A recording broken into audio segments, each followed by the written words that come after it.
everybody. Oh my goodness. Hello. Let's see if we're live. Are we live? Are we live now? Are we live now? Are we live yet? Okay, now we're live. Hi, everyone. It's Kathy, and today we're doing Level Up Live just a tiny bit early because actually at noon my time we have our last Elevate call for our inaugural cohort of Elevate. So that I'm super excited about. Elevate is our post-tenure program. But today I'm talking about pre-tenure. Today I am talking to the segment of you all in the group who are preparing to go up for tenure. So we have a big diversity of people in this group in all kinds of career stages. But today I'm talking to, well, all of you can listen, of course. But today we're talking about what tenure prep should feel like. Okay. And I'm going to bust the five myths about pre-tenure. So please let me know where you're joining from. If you're watching the replay, go ahead and leave me a comment that says something like #TeamReplay. And that way I'll know that you saw our video today. Okay, so 5 myths. Let's just jump right into it. So myth number 1. Okay, myth number 1. You have to be quiet. Okay, so there's this idea that when you're pre-tenure, you can't really speak your mind, okay? And that you have to kind of be quiet and play small and not rock the boat because people could get mad at you. And what that tends to do is it causes, especially people who have been socialized as women, to like kind of like push down their feelings or push down their thoughts. And that actually, obviously you need to consider if you're in a very toxic department, you need to, negotiate that toxicity, unfortunately. But in most cases, this idea that you shouldn't be yourself until after tenure is a myth. And here's why. Because everybody who is post tenure is like, oh, I thought this is when I was going to get to like do all the things I really wanted to do. But guess what? I'm still not doing those things. Okay. So what I want to say to you to bust this myth is now, today is the time for you to develop yourself as a scholar, to be who you are, to put into the world the, your version of your research and yourself, who you want to be, right? So this idea of like, oh, I have to kind of like, lay low until tenure is, I think is misguided in many cases. And I would also say that if laying low means kind of diluting yourself, diluting the clarity of what you're researching and who you are, it can actually work against you for tenure. So myth number 2. You have to work 60 plus hour weeks in order to go up for tenure. Like you have to work 60 plus hour weeks. So I know that a lot of you are actually doing that right now. And I will say that from my experience coaching people inside of our Amplify pre-tenure program, you absolutely do not have to work 60-hour weeks in order to go up for tenure with confidence. Working more hours is actually usually backfires. It usually leads you to burn out faster. It leads you to be angry at your job and mad that you don't have more time with yourself and more time to rest and more time with your family. So working 60-hour weeks is not a solution to tenure success. Okay, so pre-tenure prep does not mean you have to work 60-hour weeks. What it does mean, though, is that you have to figure out systems and strategies. You have to get training and coaching around whether you do it self-coaching, right? Or whether you do it through a program. You need to hone your skills at organizing, at writing systems, at lots of things which we can talk about more later in order to be able to contain your pre-tenure and post-tenure life inside of a 40-hour work week. Okay. And that is the goal that we have for our Amplify members. When we are coaching them in our programs, what we're actually trying to do is get them to use their time more effectively, so that the answer isn't just like more time. Like I'll throw more time at tenure prep. No, like the answer is like more effectiveness, more better project management skills, better, more curated, a more curated pipeline, rather than I'm just going to write all the things and throw spaghetti at the wall. No, a very curated, very focused, very mission driven approach to your pipeline. Okay. Myth number 3. Myth number 3 about your tenure prep experience is that you should say yes to all your publication opportunities. Okay. So we've talked, or like people in academia talk a lot about like, oh, it's so hard to say no. But really like yes, it's hard to say no. And sometimes it's hard to say no because you don't want to disappoint somebody or whatever. But the reason I want you to start saying no to things is what I said just a second ago, right?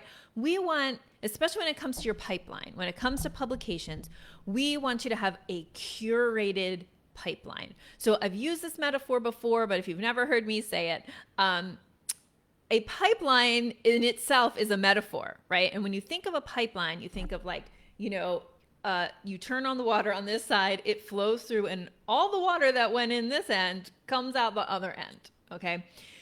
So that's a pipeline. What a lot of you have is a funnel, okay? You have a funnel, which looks like this, right? You are stuffing all the possible publications in the top of the funnel. And what happens? It drips out. You think if I put more stuff in the top, I'm going to get more out the bottom, but that's not true. Stop thinking about your pipeline like a funnel. Think of it like a pipeline.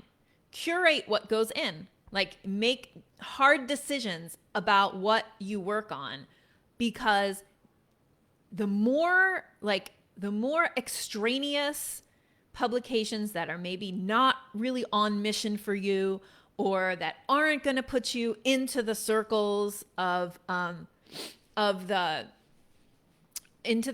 people who you want to be, with in the room, the metaphorical room with, those publications are mucking up the publications that are going to be career building for you.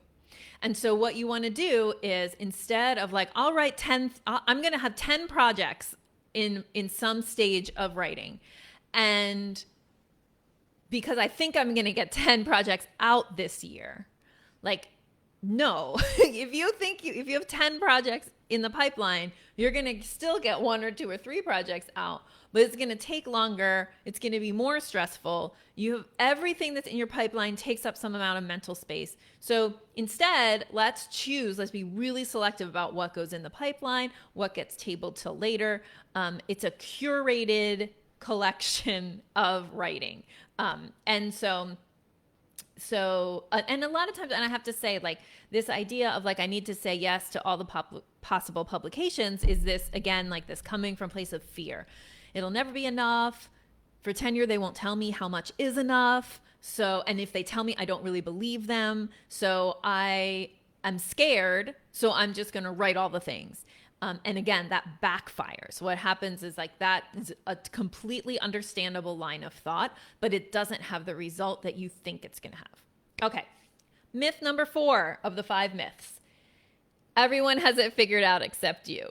Okay. So I know that so many of us in academia kind of fosters isolation, right? And so we think, because we're isolated, we think I'm the only one, I'm the only one who is, struggling here with my pre-tenure prep. And you're not the only one. You're absolutely not the only one.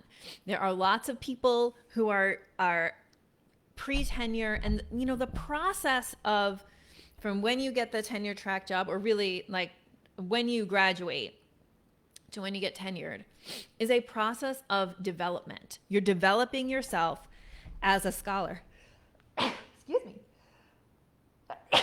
You're developing yourself as a scholar, and you are figuring out who you are. You're figuring out what your message is.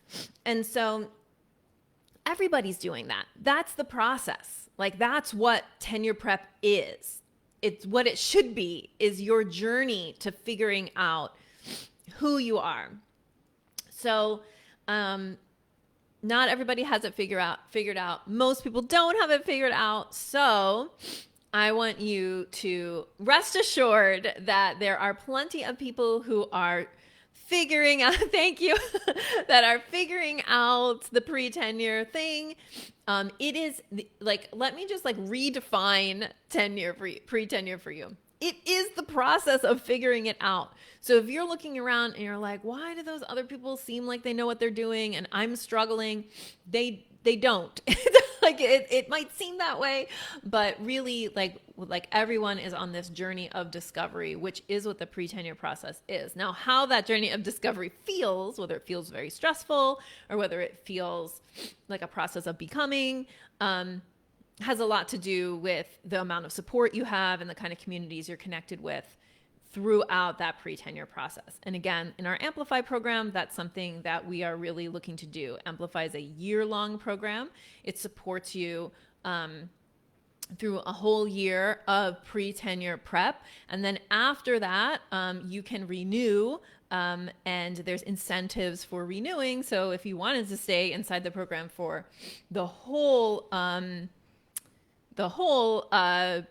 pre-tenure process, you absolutely could, because it is a support program. It's an ongoing support program. It's training, but it's more than training. It's community and it's coaching, and it's that kind of support that you need. The final myth that I want to bust for you today is the myth that pre-tenure life has to suck. It doesn't have to suck. Actually, it can be pretty awesome.